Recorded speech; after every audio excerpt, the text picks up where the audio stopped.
여러분 안녕하셨습니까? 오늘은 제 학문적 전공인 그 미술 해부학 말씀을 좀 드리려고 합니다.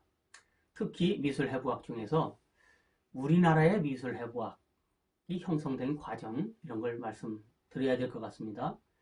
한국의 미술 해부학은 서양화가 김원 선생님으로부터 시작이 됐습니다. 예. 그러면 다른 나라의 해부학은 누구로부터 시작됐나요? 미술 해부학은 레오나르도 다빈치로부터 시작이 됐죠. 그래서 레오나르도 다빈치를 다른 나라의 미술 해부학자들이 모두 개조로 삼고 있습니다. 왜 다빈치가 미술 해부학의 개조냐 하면은 다빈치는 자연물의 모양에 대해서 연구한 분이기 때문에. 그래서 우리 미술 해부학은 자연물의 모양, 구름도 자연이죠. 구름의 모양에 바닷물도 자연의 모양이죠. 그러니까 모양을 갖춘 것은 모두 연구하는 것이 미술 해부학의 본질적인 내용이라 이렇게 말씀드릴 수 있습니다. 한국에서 미술 해부학이라는 이름으로 강의가 시작된 것은 산발적으로 고등학생들 취미반에서 YMCA라든가 이런 데서 일제시대 산발적으로 있었습니다. 그런데 정규미술대학에서 전공 필수 과목으로 미술해부학이라는 과목이 설강돼서 강의를 하게 된 것은 서양화가 김원 선생님이 처음 시작하신 거고 1948년 이화여대에서 시작됐습니다. 이분이 1953년에 홍익대학으로 자리를 옮기셨기 때문에 홍익대학에서도 미술해부학 과목이 강의가 됐습니다. 김원 선생님은 그럼 어떻게 해서 미술해부학을 하시게 됐느냐면 동경 그 유학 시절에 동료인 서양화가 심형구 선생과 같이 야 우리가 한국 돌아가면 미술학교 하나 만들자 이렇게 서로 이제 의견을 나눠서 당신은 뭐뭐뭐뭐 공부하고 나는 뭐뭐뭐뭐 공부해서 가서 운영을 하자 이렇게 했답니다. 이때 김원 선생님은 실기는 당연히 하는 거고 이제 그 당시의 실기는 인상주의입니다. 인상주의 유화 일본에서 이제 서양화라고 불렀죠. 우리도 서양화라고 부르고 있던 그런 그림이죠. 색채학, 불어 또 심영구 선생은 다른 과목 이렇게 해서 둘이 미술학교를 만들자 이렇게 작정을 하셨답니다.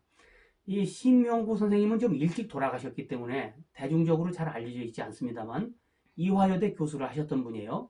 그래서 이분이 먼저 이화여대 교수가 되셨기 때문에 김원 선생님을 초빙해서 이화여대에서 미술해부학 강의가 이루어지게 됐고 두 분 다 말하자면 준비된 교수였다 이렇게 말할 수 있겠습니다. 이분은 그 성악가로 유명한 김자경 선생님, 김자경 오페라단도 하시고 했던 그 김자경 선생님과 내외간이십니다. 이 사진은 동경 유학 시절에 배구회라는 것을 결성해서 찍었던 사진이에요. 1933년인데 배구의 하얀 소다. 뭔가 좀 불온하죠. 사실 그래서 여기에 관련되고 이쪽 행동 때문에 일본 뭐 경찰에 수감도 되고 이런 전력이 있어서 취직을 한동안 못 하시기도 했습니다.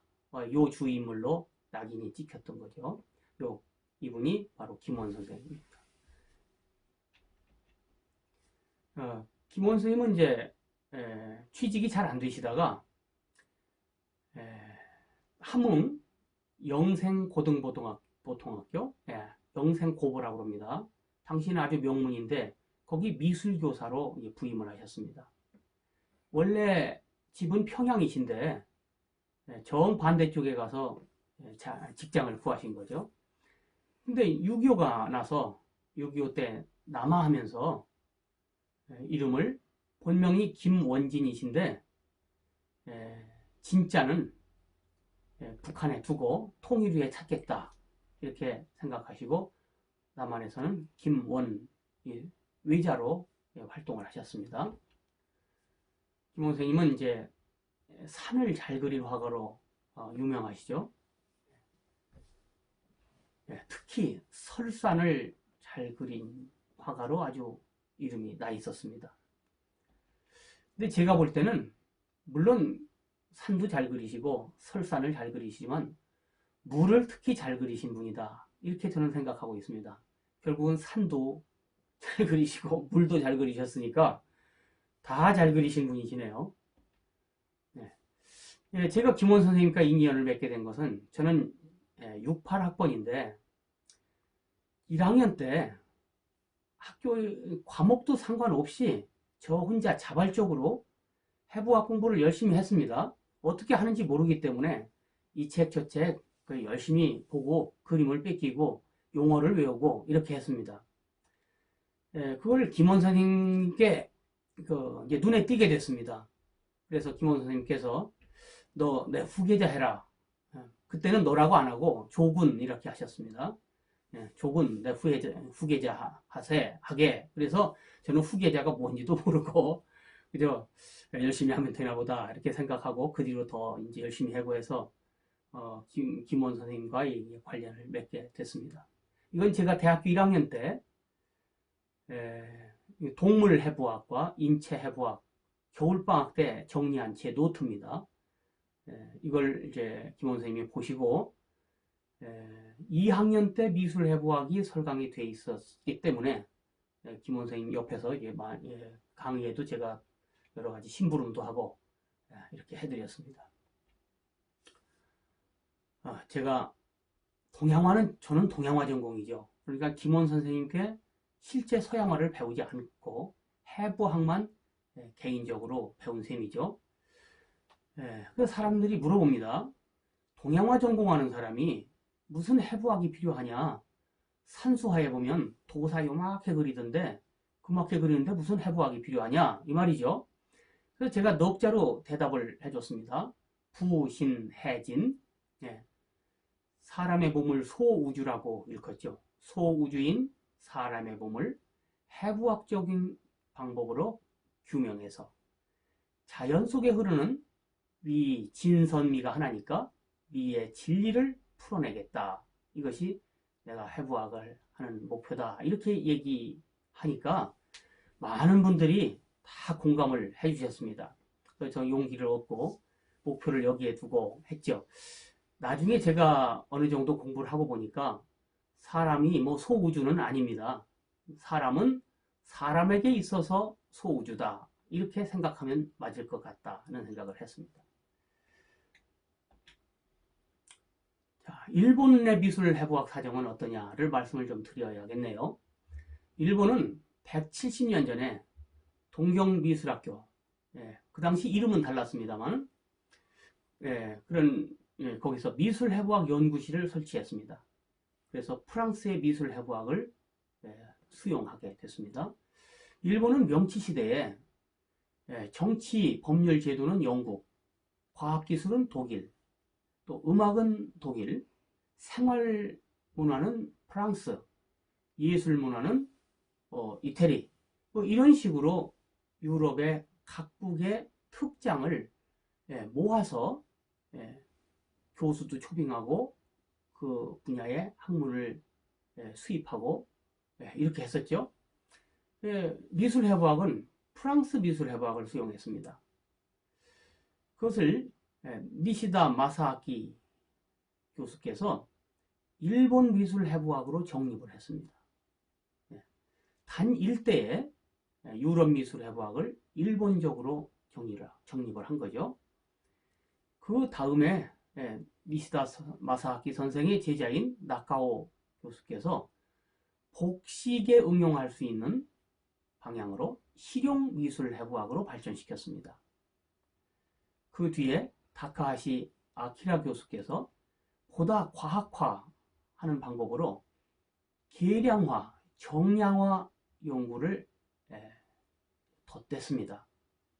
지금 일본 미술해부학은 교육적 효용성을 모색하고 있습니다.